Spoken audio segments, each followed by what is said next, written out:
Hey friends, if your skincare routine has been suffering through the winter months, then fear not, because today's video is brought to you by manscaped.com, and I have a promo code that's gonna help you look good, feel good, and save you money.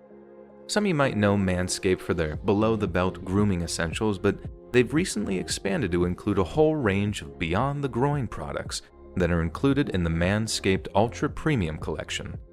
We all know that winter weather can be brutal on your hair, your skin, and your lips, and that's why Manscaped's Ultra Premium collection includes a 2-in-1 shampoo and conditioner, a body wash with refined cologne scent, a hydrating body spray, and an aluminum-free deodorant. Infused with coconut water, green tea, aloe, turmeric, and sage, Manscaped's 2-in-1 shampoo has a non-greasy daily conditioning formula that's naturally hydrating and rich in antioxidants, chemically engineered to revitalize the look and feel of your hair. Then there's the cologne-scented body wash that's infused with aloe vera and sea salt, so it gives the perfect balance of tough cleaning and soothing hydration. But without a doubt, my personal favorite has to be the all-new Ultra Premium Hydrating Body Spray. It's a quick-drying spray-on moisturizer that uses a 360-degree delivery system, which provides an even application to those hard-to-reach areas. If this all sounds positively heavenly, head over to manscaped.com and use promo code LET'SREAD for 20% off your order.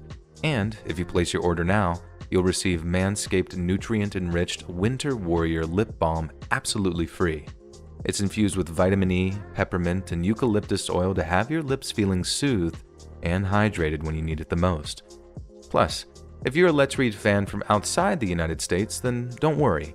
Manscaped ships absolutely free to every corner of the globe, except the North and South Poles, which is kind of ironic because you're probably going to need that lip balm if you're out there raising that army of penguins that you've always dreamed of. But either way, remember, head over to manscaped.com and enter the promo code LETSREAD so you can look and feel great for 20% less. Now on to the stories.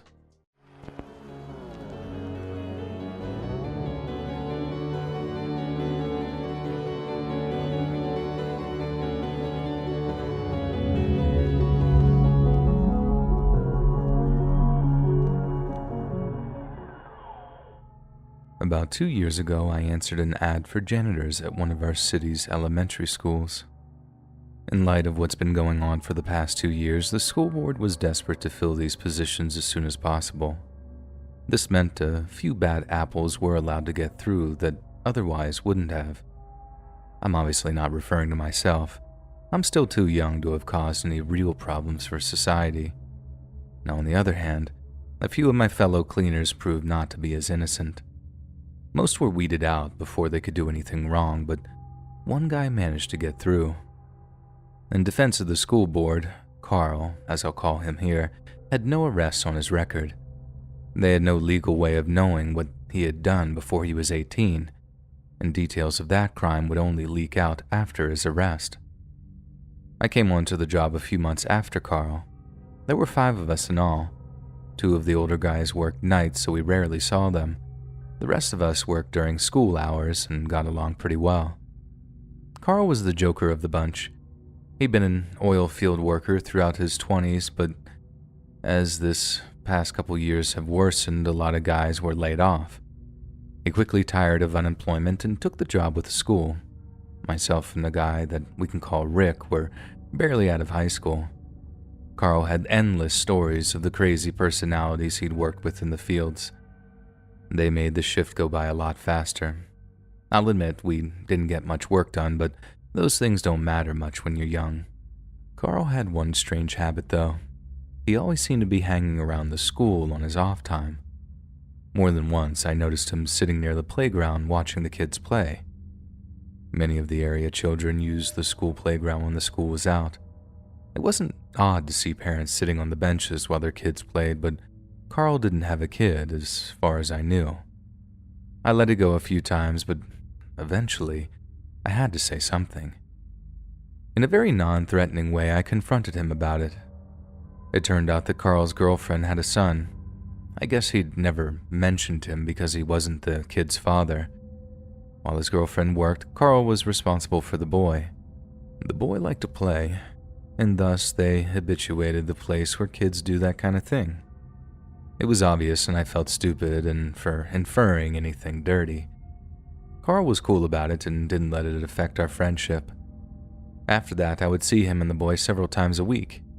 In hindsight, it was the perfect cover.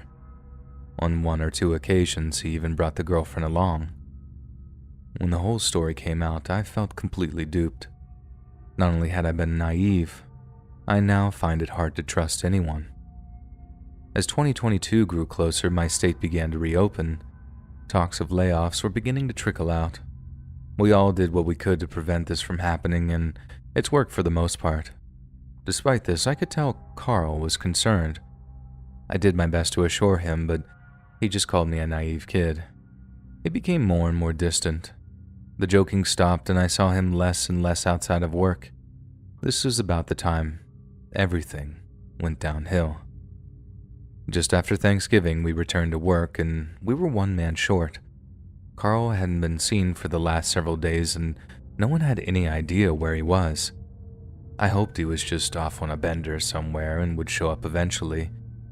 I didn't say anything to management, and they didn't seem to notice his absence. Rick and I clocked him in and out for as long as we dare. After about a week, the principal called us into the office for a meeting. I assumed we were about to get a royal butt chewing, possibly even fired. This is when we first heard the news. Carl would not be returning to work. The day after Thanksgiving, he had been arrested trying to abduct a young girl from the playground. I had a hard time believing it, in spite of my earlier suspicions. He never said anything sleazy, and I can't recall him ever ogling the kids. I wondered, had I paid more attention, if I could have stopped him, but after more information was released, I realized he was already too far gone. Carl had been caught before he could do anything horrible to the girl. We all figured that this was some new disgusting thing that he had picked up. Perhaps with a lot of counseling, he might even get past it, I thought. Initially, we had hope for him. Things would change around a month later when his past actions caught up with him. Someone inside the police leaked his juvenile record, and at this point any support he'd had dried up, and according to these records, Carl had been arrested at 16 for having unlawful contact with a younger female neighbor. For some reason, these charges were just dropped. The why was not recorded, but some believe the girl had been pressured to recant her statement. Rick and I now act as if he never existed, and I truly wish he hadn't. There's not much more I can include. It's only been a few months and no word regarding his trial or a plea have come to light. His girlfriend must have found out about his past and booted him out in September. That may have been the excuse he needed to lash out at some harmless child just playing. In the coming months and years, we may find out about other incidents he thought he'd gotten away with, but I pray that there's no more victims. If there truly is justice in the world, he'll never be able to harm another child again, and he'll never have another restful night in his life.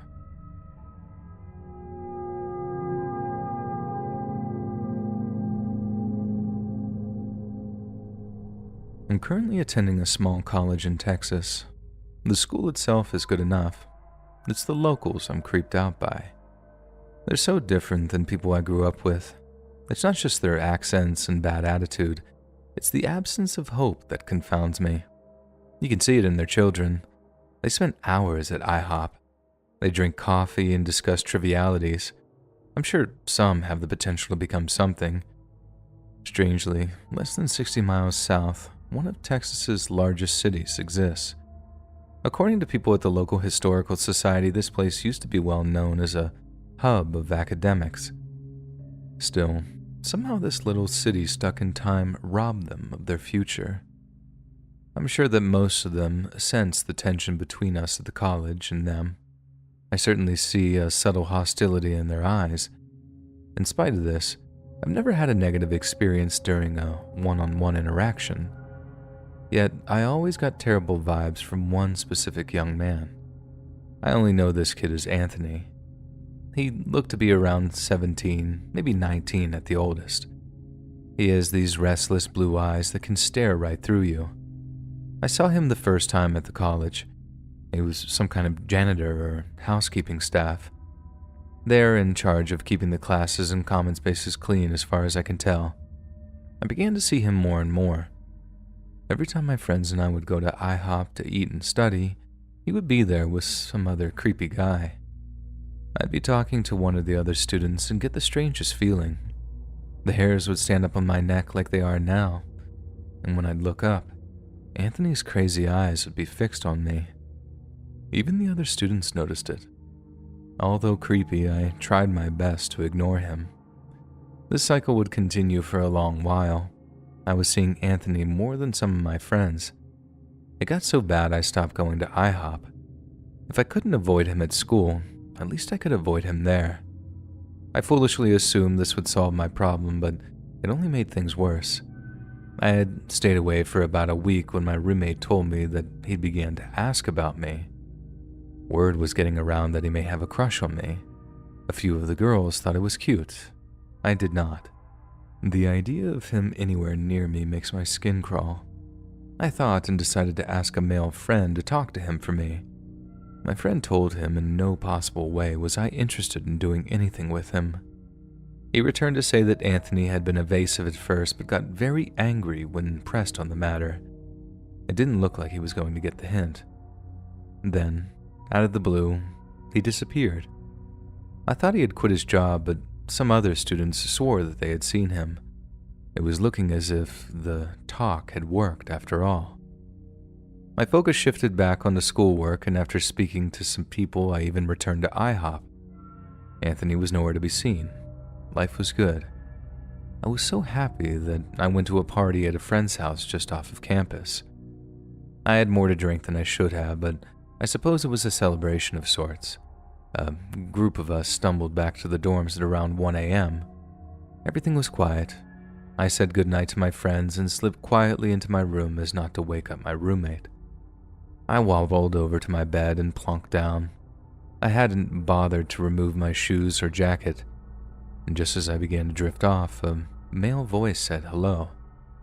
I thought I was so drunk that I was hearing things.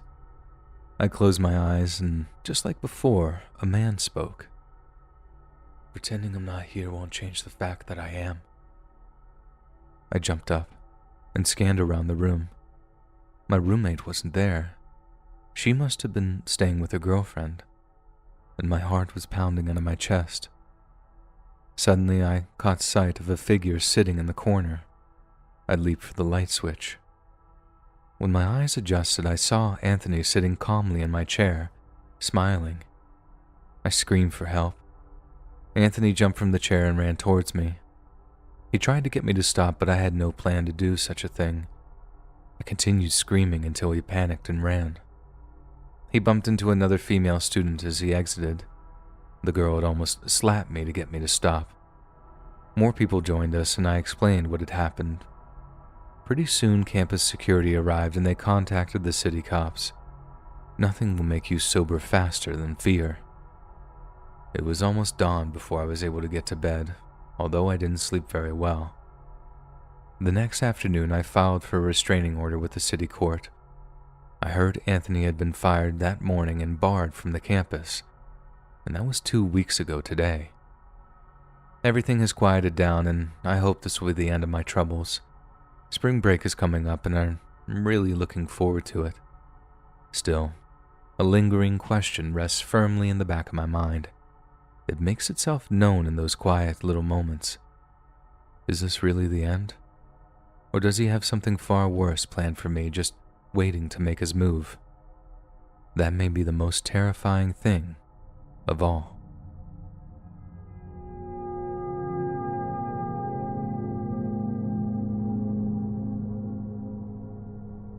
For a brief time in 2009, I worked for my dad's janitorial service. I had the misfortune of graduating college and entering the workforce at a very bad time. The economy was in the toilet and no one was hiring.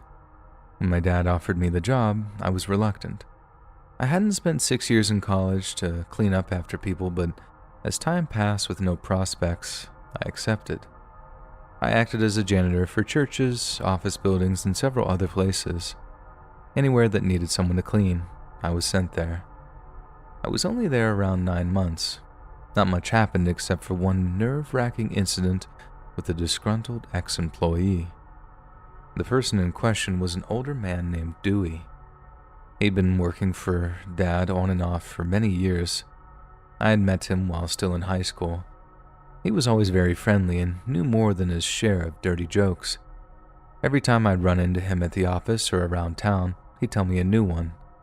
He would occasionally find a better paying job and work at it until he was laid off or left. Then he'd come back cap in hand to Dad for his old job back. Dad would always rehire him, maybe out of loyalty or perhaps he just felt sorry for the old guy. The last time Dewey left and returned was about 2 years prior to me joining the company. Once or twice a week, he and I would go out together on jobs. He was a dependable and hard worker. According to Dad, he'd been that way from the beginning. Unfortunately, about my 3rd month there, the Dewey I'd always known began to change. His usual happy-go-lucky attitude slowly faded away. The dirty jokes ceased. Worst of all, I began to believe that he was drinking on the job. I kept my feelings to myself until I could talk to him.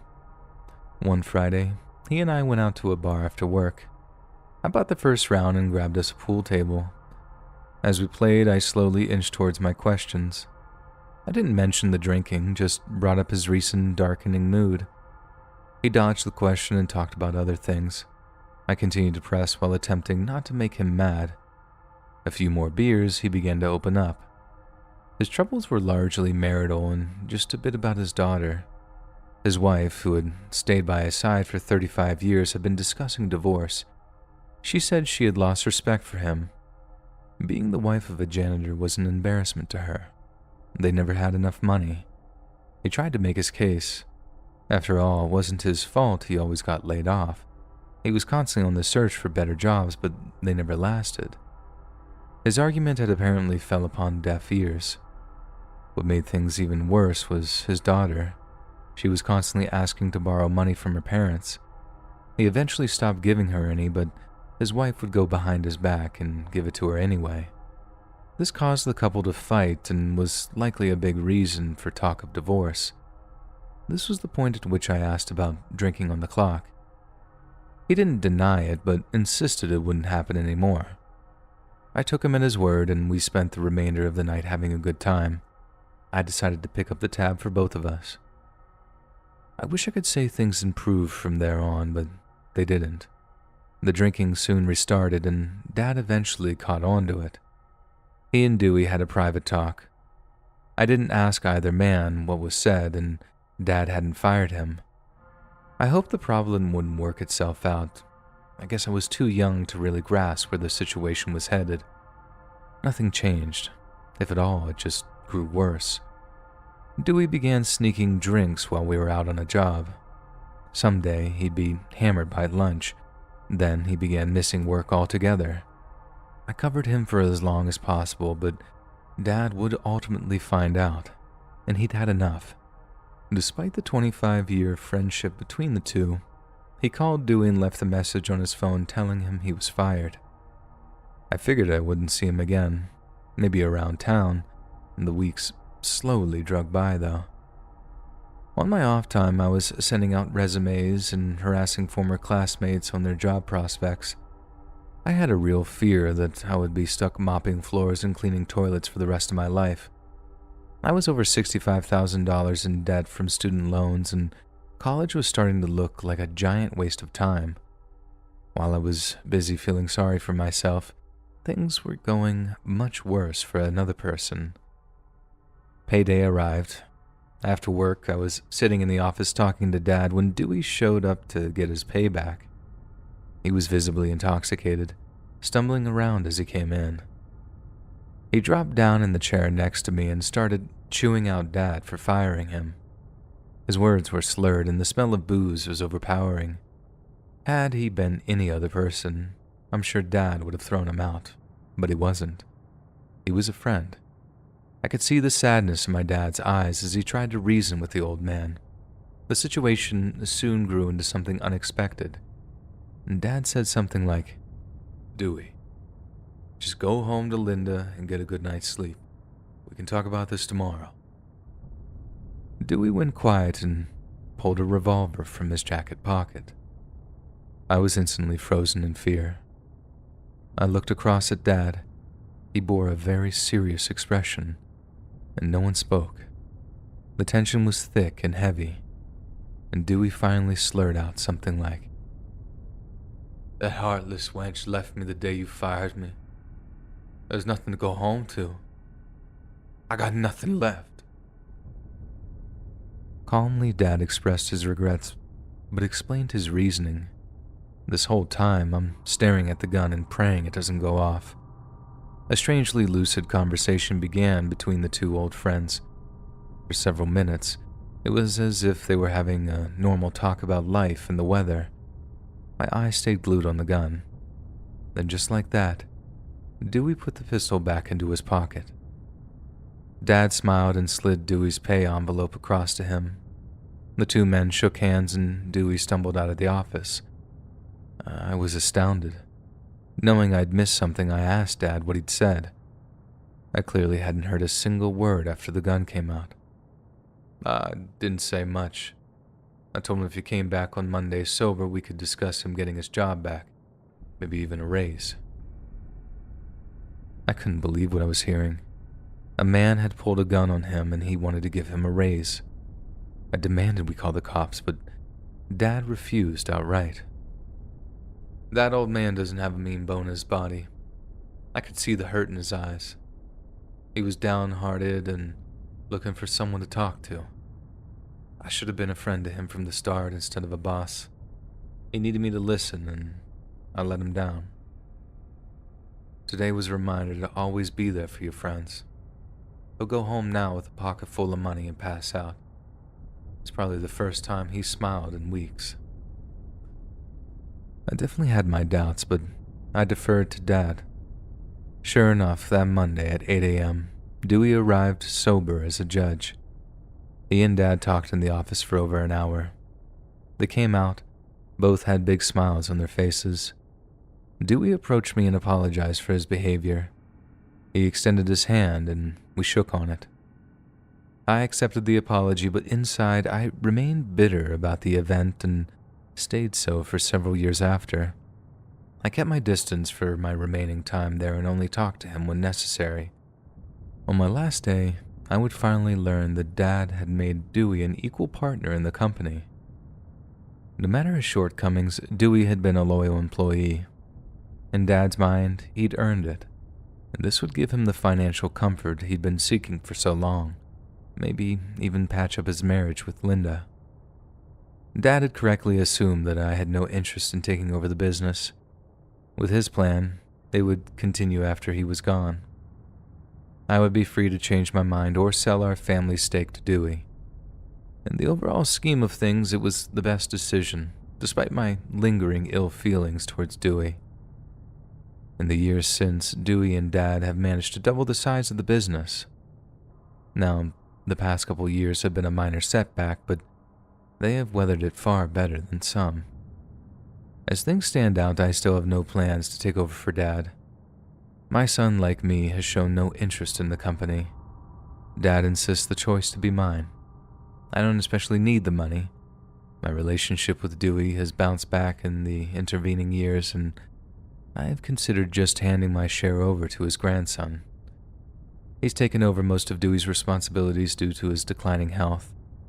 The boy is a hard worker like his grandfather, and I think my dad's legacy couldn't be left in better hands.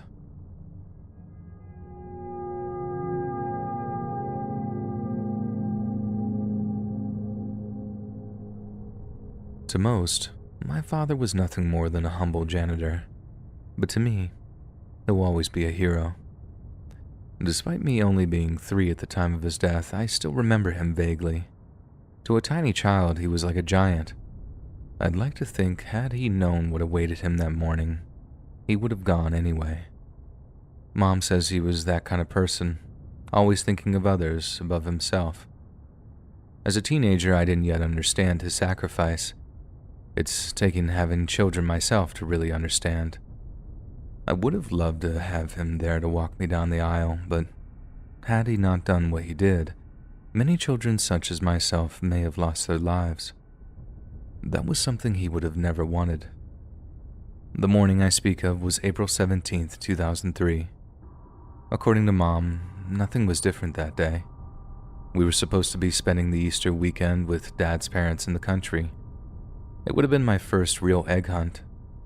Dad was cleaning a restroom at the middle school when he discovered a lone boy sitting in an open stall. Dad's presence caught him off guard, and he began yelling at Dad to leave. Laying at the boy's feet was a backpack containing a shotgun and 2 handguns. I can't imagine how scared Dad was in that moment. He was the only person standing between this sick young man and an unknown number of senseless deaths. He wasn't going anywhere. I'm sorry if what I write from here sounds a little scattered. We only have the word of the boy. Most of this information comes from his statements made after his arrest. I refuse to say or write his name. I may have forgiven him, but it doesn't mean I'll give him the attention he craves. According to him, Dad didn't look scared. His coolness was actually unsettling. The boy was understandably nervous and briefly considered abandoning his plan right there. Unfortunately, the bell-ending first period went off. This had been his signal to start shooting. He decided he was going on with it anyway. Killing my father would be as good a start as any. Before he could put the plan into action, though, a small group of boys rushed into the restroom. They saw the boy holding the gun and fled. His plan had been derailed before it could begin. The boys would surely alert staff. The police would arrive in a matter of minutes. This made him furious. Arrest without a body count wouldn't make a blip in the media, and Dad tried to distract him. He asked the boy his name. He was reluctant but gradually opened up. The pair eased into a discussion of why he was doing what he was doing. The answers were the usual. My parents don't pay attention to me and I've been bullied. I don't begin to pretend to know how hard that kid's life was, but killing people couldn't have been the answer, obviously. The boy acknowledged that Dad was trying to stall for time, but now that he had an adult who listened, he couldn't stop talking. The police announced their arrival. Time for a peaceful solution was growing short. Dad must have felt desperate. He begged the young man to put his gun down and surrender. I think Dad thought that he was planning on ending his life. The kid quickly corrected him of this. The fame that came with being a shooter was nothing to a dead man. Perhaps this was the moment Dad knew that he wasn't leaving that restroom alive. One dead janitor was going to have to do. The boy assured him it wasn't personal, and then gunned him down in the next breath. The gunshots drew the police into the room. They found the boy unarmed with his hands up. They quickly subdued him and took him into custody. All that could be done was done, but my father passed away in the ambulance. I was 5 before I understood my father was never coming back, and Easter became a very important holiday after that. The boy had been strangely prescient about the media's handling of the incident. Although this was still a time before shootings had become sadly commonplace, very little was reported. According to my family, it was handled more as an accident than anything else. No plaques were put up in remembrance. Dad's noble act wasn't even mentioned during the police news conference. It was the best way to avoid giving the shooter attention, but it caused my dad's sacrifice to be almost completely ignored. Most of the kids my age have never heard of my dad, let alone what almost occurred at the school. You'd think something like that would be more commonplace. Our town isn't exactly a big one, no more special than any other small southern one. I suppose it could have been purposely forgotten. School shootings don't make for good tourism, and at the end of the day, I don't really care who knows. I know. My family knows. As long as we remember, his bravery will live on forever, and that is the textbook definition of a hero.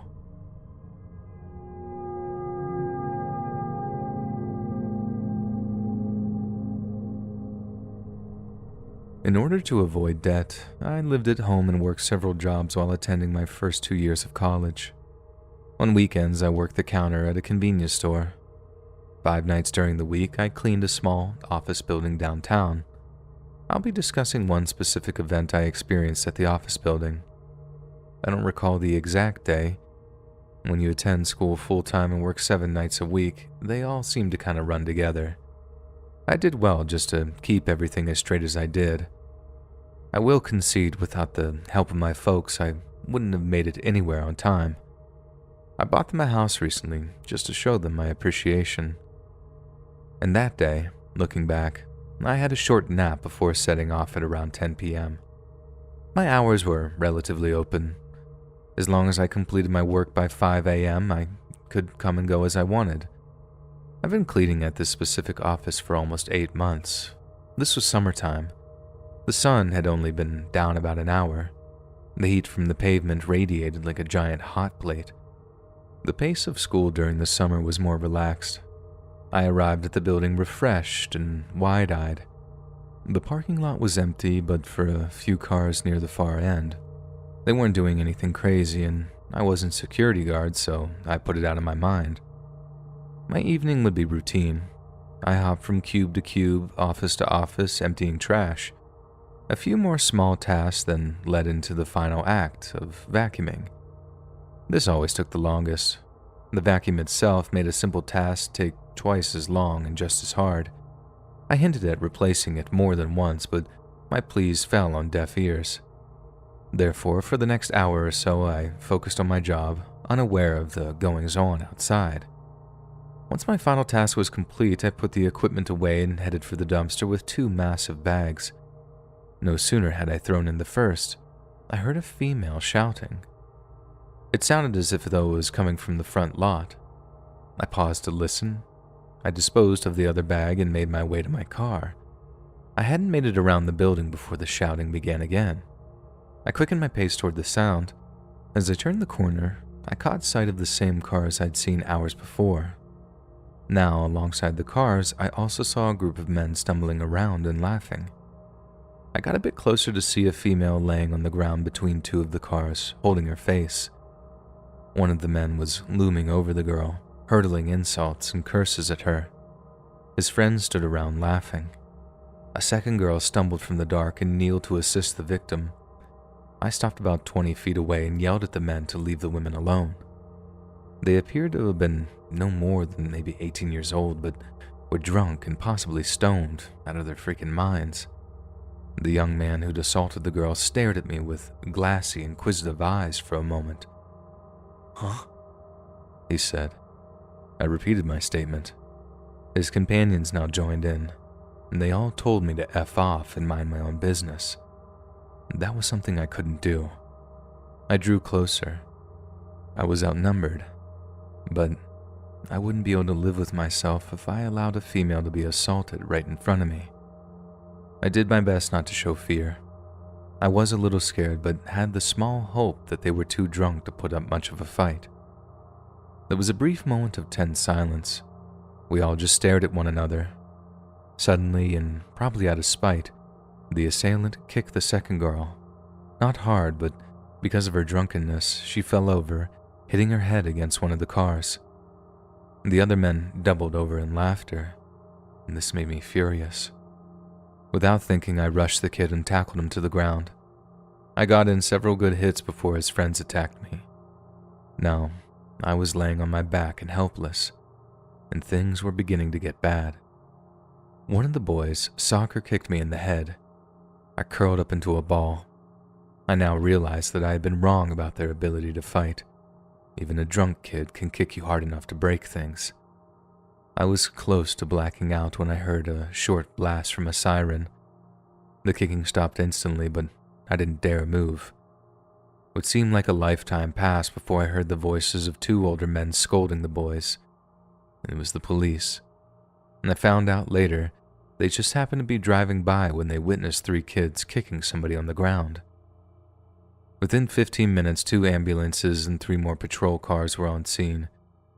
The boys were questioned and taken into custody, and foolishly, even after sobering up, The girls refused to press charges, and I was not so kind, though. I spent the night in the hospital nursing a concussion and 2 broken ribs, among other lesser injuries. Coughing and sneezing remained a nightmare for weeks. Only one of the boys was above 18, the initial assailant. I hoped this meant that he'd go to jail. Unfortunately, his family was very wealthy and got him a hotshot lawyer, I guess. They initially attempted to plead self-defense, but the judge dismissed that out of hand. And to my utter disgust, without the girl's charges, that little idiot got off with a slap on the wrist, as did his partners in crime. More than one person suggested that I sue the families for damages. I did consult with a few attorneys, and they recommend that I let it go. A starving student had no chance against the kind of heavy hitters these dirtbags had.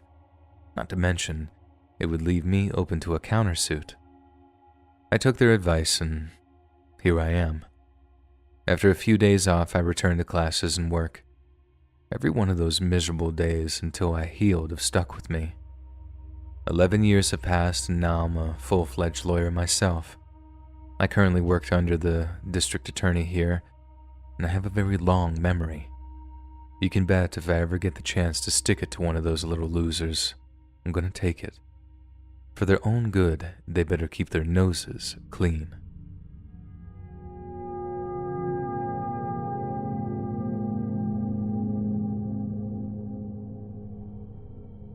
I'm an American female who just recently celebrated my 26th birthday. What used to be a happy day has been overshadowed by something that happened on the day I turned 13. I was in middle school at the time. A few of us lived on the edge of town in a little working-class neighborhood. Meanwhile, most of the other kids came from upper-class homes. The poor kids suffered a lot of bullying. We tried to stick together and protect each other as well as we could. I was especially close with a girl named Sarah. I'm not sure when we first met. She was always there for as long as I can remember. We were near as sisters without being blood relatives. One of us would spend the night at the other's house at least once a month. Her mom had died in a car wreck when she was 4, and this left her with just her dad. He was a really kind guy, and I still retain a lot of warm feelings towards him. He became like a second father to me after my parents' divorce. The divorce happened when I was 11. I was left to live with my mom while my dad moved north to work, and this was when my mom got a job as a paralegal. Just by chance, Sarah's dad was a janitor in the building that held the lawyer's office where my mother worked. The building was in walking distance of the middle school. I would walk to the office every day after school and hang out until Mom got off. Sometimes Sarah would come with me. We'd talk to her dad and then walk down the street to the library. She was with me on my 13th birthday when something awful occurred for both of us. Earlier that day, my geography class had a little party for me. I got a few small gifts and a bunch of cards. One of my teachers brought a little cake for me and my friends. I even remember I wished for my parents to get back together before I blew out the candles. The fact that it was a Friday made it even better. After school, Sarah and I walked to the office. It was already okayed for her to come home with us and spend the night. My mom had a party planned with some of our friends at our house that night. We ran into Sarah's dad on the way to the elevator, and he said he had a surprise for me. I hurried upstairs to check in with Mom. I dropped off my bag and rode the elevator back down to the lobby. Standing nearby was Sarah and her father. He was holding a cupcake with a burning candle on top of it. That moment remains as one of the fondest memories I've had up to this time. They yelled surprise in unison. And once again, I hoped for my folks to be reunited and blew out the candle. Sarah pulled a small box from behind her back. I was genuinely shocked. I guess her dad had kept it with him all day, waiting for this moment. A crowd from the lobby began to form. A smiling, happy birthday was said here and there. It was the exact second in which I started to remove the paper. A pained grunt boomed out. I looked up in shock to see Sarah's dad doubling over. He was holding his right hand over his chest. A few seconds later, a second grunt came from him, this one much more agonized. His body jerked and he collapsed motionless to the ground. Sarah screamed. I dropped the box and fell to my knees. Sarah did likewise. Her father remained still. A few of the onlookers kneeled down to check on him. One man told everyone to step back. We did so, and he started performing CPR. Sarah and I could only stand and watch. She was sobbing, and I was frozen in disbelief. Tears poured in a seemingly endless stream down my face. The EMS arrived within a few minutes and took over from the stranger, and Sarah went along with them to the hospital. I rushed to the office to tell my mom. She was almost as upset. I think she had a bit of a crush on him. Her boss allowed her to leave early, and we drove to meet Sarah at the ER. By the time we'd arrived, it was all over. Sarah was a mess. Her dad was determined dead on arrival at the hospital. The doctors assumed he'd had a major heart attack. This was determined to be correct later on. The whole scenario was too much for me. I kinda checked out for a while. It would be several months until I allowed myself to truly grieve. Sarah stayed with me and Mom until a week after the funeral. Her mom's sister in Utah agreed to take her in. She stayed there until she got married in 2015. Her husband seems to be a great guy. They're expecting their second child in May. We've kept in close contact with each other over the years. I haven't got to see her in person since the wedding, and now with the threat of everything here starting to dwindle down, I'm hoping I can fly out to see her soon. I never did open that present. I'm not sure why. It's never felt like the proper time, I guess. Perhaps I'll save it for when Sarah and I see each other again. I can't think of a better way to celebrate her father's life.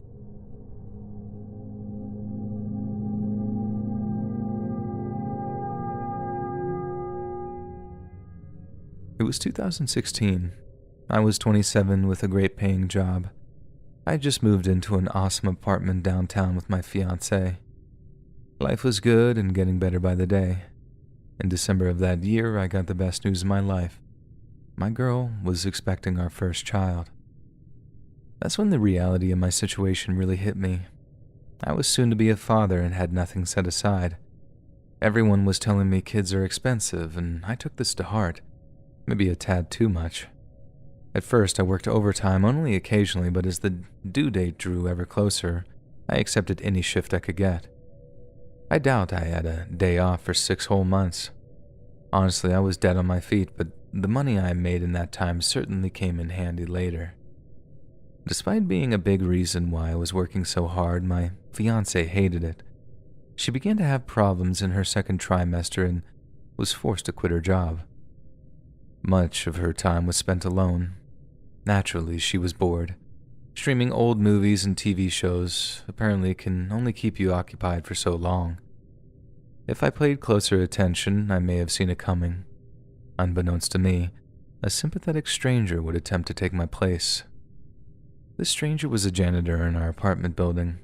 I think he could sense the hole that had been created and stepped in to fill it. According to Caitlin, my wife, it began innocently enough. She had run into him at the mailboxes. He came off as a nice employee eager to help. The subject of her health difficulties came up, and he kindly offered to take the trash out for her when I wasn't around. She took him up on the offer, and soon he was coming to the apartment 3 or 4 times a week. Caitlin would invite him in for coffee on occasion. The two would talk about mundane things. He became a friend and confidant. She promises that was as far as things would go for her, and I believe her. It wasn't the same for the janitor, from what it seems. As they became more comfortable around one another, the janitor began making backhanded comments about me. He thought I was neglecting my duties as a man and soon-to-be father. These comments were always presented in a joking manner, but Caitlin said it seemed like my absence bothered him a lot. When he did this, she would stand up for me and he would change the subject. As her due date grew closer, the young man began to get more and more irritable. He would snap at her anytime my name was brought up and then laugh it off as always. This was beginning to annoy her, so she began to distance herself from him. She stopped inviting him for coffee or calling on him for help. The boy didn't take this well, though. He began acting very jealous.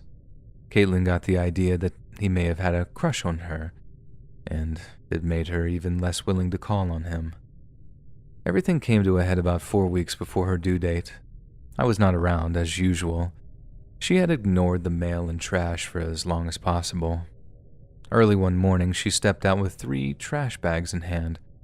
Before she made it to the stairs, the young janitor appeared out of nowhere and berated her for avoiding him. Caitlin said his eyes were terrifying. He blocked the door to the apartment, and in her haste to get away, she ran for the stairs. The bags were swinging around and caused her to trip and fall down the first flight of stairs. This is when the contractions began, and blood stained her dress. Panicked, she yelled for help. To his credit, the young janitor used his cell phone to call 911. Ambulances showed up and rushed Caitlin to the hospital. I got a call at around 10:30 a.m. notifying me of the accident. I told my boss and hurried to be by her side. The doctors were still unsure if there had been any damage to the baby. I kept a stiff upper lip, but inside I was a complete emotional wreck. Losing any child has to be a nightmare, but being so close to delivery made it all the worse. Things were touch and go for a couple hours, and around 1, Caitlin finally got out of surgery and we got the good news. Both mother and son were okay. I was very relieved, not to mention overjoyed. And in spite of a freak accident, I had a healthy son. A tad premature, but he and his mother were safe. I still hadn't heard about the janitor at this point. The truth wouldn't come out for almost a week. The day came for them to be released. I could tell that she was hiding something. This made me annoyed and pushy. She told me to sit down, and she explained everything that had been going on over the last several months. And I was furious by the end. But not at the boy as much as myself. I'd become more worried about the future at the cost of my present. There wasn't a single thing that kid said that wasn't true. There was no excuse for my neglect. I've been taking Caitlin for granted, and it caused this. Although I do assume much of the blame, that little a-hole wasn't going to get off scot-free. Crush or not, berating a pregnant woman is, and always will be, unacceptable. Caitlin is not a shrinking violet. For her to be that scared, he had to have been very aggressive. Once we got settled back in at home, her and I went to the apartment manager and discussed what had happened with him. I was reluctant for the boy to be fired, but the manager and us decided it would be for the best. I can't tell you whatever came of the young janitor. I hope he's got a handle of his anger, though. We stayed at that building for a couple of more years until I found our current home, and that's where it ends. I finally got off my butt and married Caitlin a couple of weeks later. Life has been really good since. My focus on work has changed. I enjoyed time with my family far more than money. If there's any lesson you could learn from the story, I'd say that would be it. Hey friends, thanks for listening. Click that notification bell to be alerted of all future narrations. I release new videos every Monday, Wednesday, and Friday at 7 p.m. EST. And if you got a story, be sure to submit them to my subreddit, r/letsreadofficial, or send one over email. And you might even hear your story featured in the next video. And if you want to support me even more, grab early access to all future narrations and bonus content over on Patreon, or click that big join button to hear about all the extra perks offered for the channel. And check out the Let's Read podcast where you can hear all of these stories and big compilations and save huge on data. Located anywhere you listen to podcasts. Links in the description below. Thanks so much, friends.